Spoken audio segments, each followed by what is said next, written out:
Jake had always been an avid animal lover and loved studying the creatures and their behavior. It had been one of the reasons why he found it incredibly strange to stumble upon a group of squirrels woven together.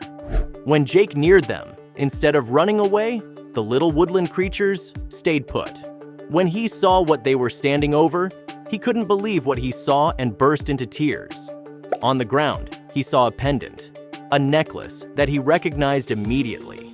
It raised many questions, especially with the squirrels behaving this way. But who had the pendant belonged to? How had they lost it? And most importantly, why were the squirrels so protective over it? But before we start, smash the like button and make sure to subscribe if you haven't, and hit that notification bell so that you won't miss any new stories. Jake had only moved into this more suburban lifestyle a couple of months ago, but knew he loved it the moment he got settled.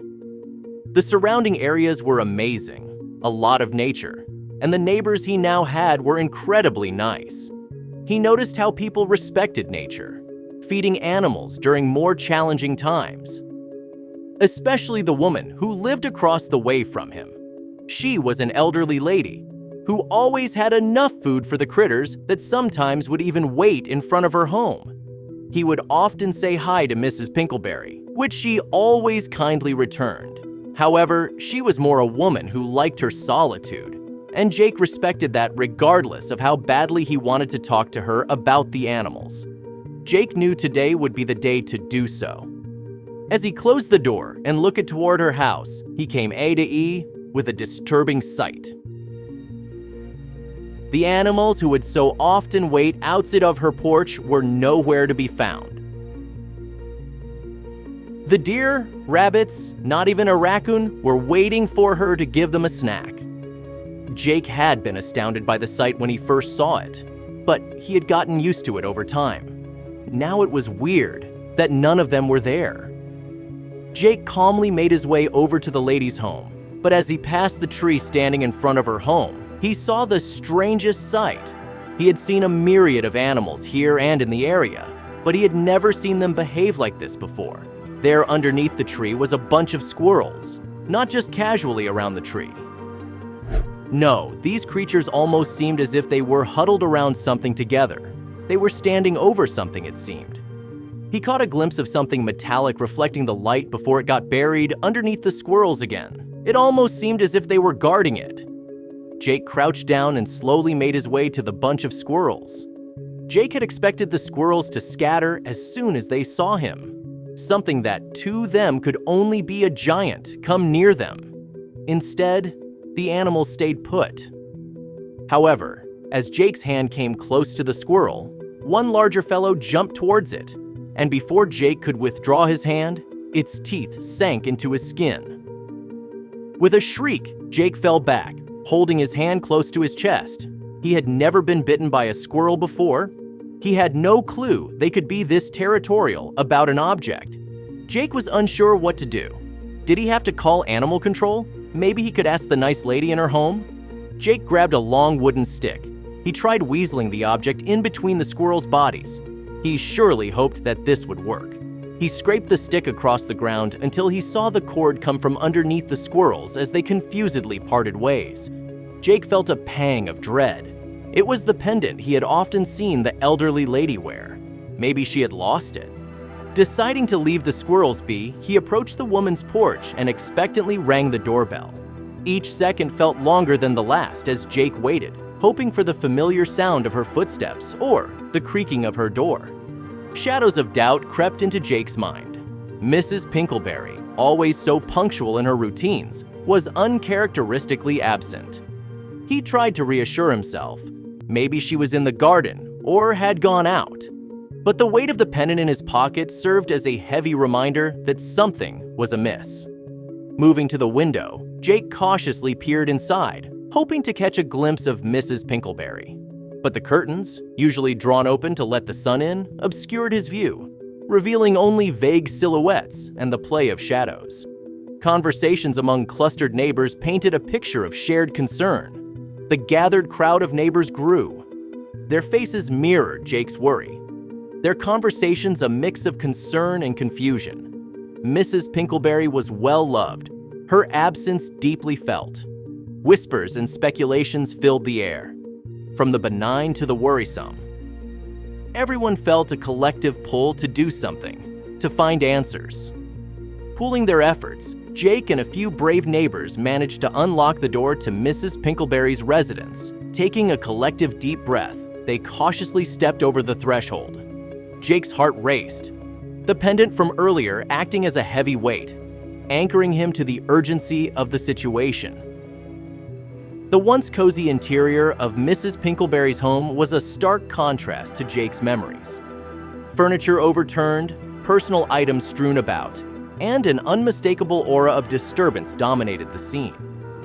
When it was Jake's turn, he recounted the odd behavior of the squirrels, the discovery of the pendant, and the haunting silence that greeted him at Mrs. The officers listened intently, marking down every detail, the pendant catching their keen eyes as a potential piece of the bigger picture. With meticulous precision, the police team combed through the house. While many were astounded by the pendant's intricate design, Jake felt compelled to set the record straight. "It's not about its monetary value," he said with emphasis. "It's what it symbolizes for Mrs. Pinkleberry." The crowd listened intently, sensing the depth of the sentiment attached to the delicate jewelry piece. Elderly neighbors, with a nostalgic glint in their eyes, recounted stories they had heard from Mrs. Pinkleberry herself. She'd often reminisce about the pendant, a gift from a long-lost love. Volunteers, armed with flashlights and determination, searched tirelessly. From the town's outskirts to the dense nearby woods, every conceivable location was scoured. Mrs. Pinkleberry's face, displayed on posters, seemed to watch their efforts, silently urging them on. Amidst the whirlwind of speculations, Mr. Larson, an elderly shopkeeper, stepped forward.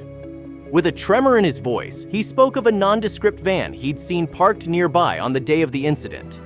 It hadn't caught his attention initially, but its lingering presence in the vicinity raised his suspicions.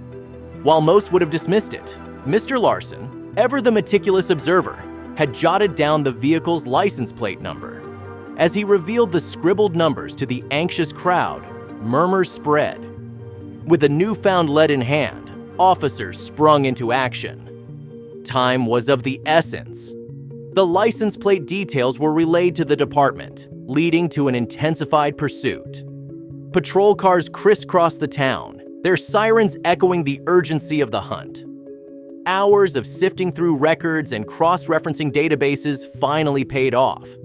A potential owner, an address, and connections emerged. The looming trees and dense underbrush hid secrets, and the police intended to unveil them. Ahead, through the dense foliage, the faint glimmer of lights hinted at a structure.